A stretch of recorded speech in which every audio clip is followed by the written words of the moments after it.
This following statement most likely will not come as a surprise. Ongoing chronic stress causes disease and sickness.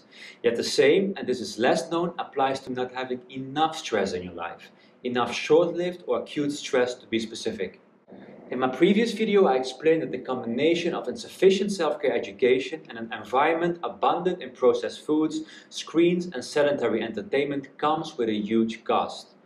Body-mind imbalances, restlessness and a society filled with disease. Now the solution to this is not found outside of ourselves, but rather within ourselves. In times where comfort has become the norm, we must somehow trick our body-mind by activating our innate protection and adversity mechanisms, which we all possess and which are triggered by short-term stress and challenge.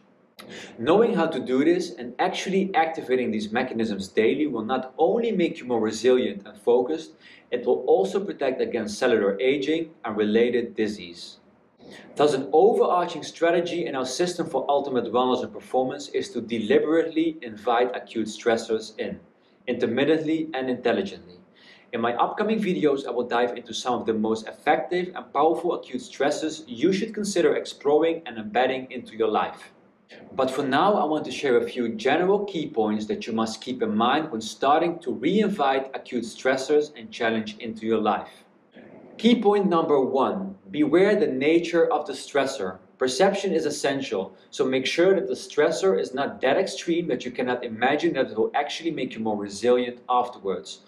Knowing that the discomfort is actually making you stronger and more resilient, plus more vital, is key.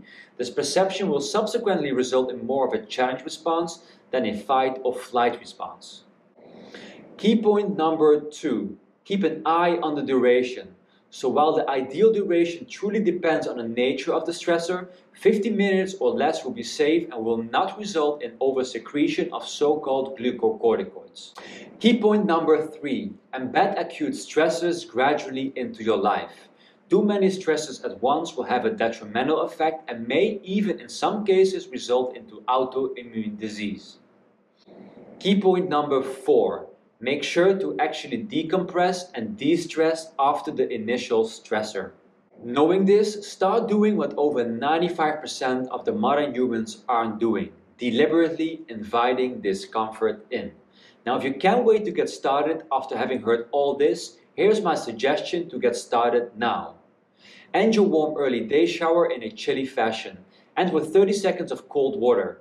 How cold? As chilly as you can handle. So in my next video, I will dive deeper into the benefits, my personal experiences with consistent cold water exposure, and how I, plus several peer-reviewed studies, suggest to use it for the best results. Oh, and there's one last thing I want you to take home from this brief video. In human life, discomfort and unpleasantness cannot be escaped from. Therefore, invite a kind that makes you grow. Train for it. Make yourself resilient so you have the ability to embrace life and experience it in the most profound way. Now, if you like this video, don't just mindlessly select another one. Ask yourself first, is this the best way that I can use my time right now, and act only then? Thank you for watching this video, and I hope to see you in the next one.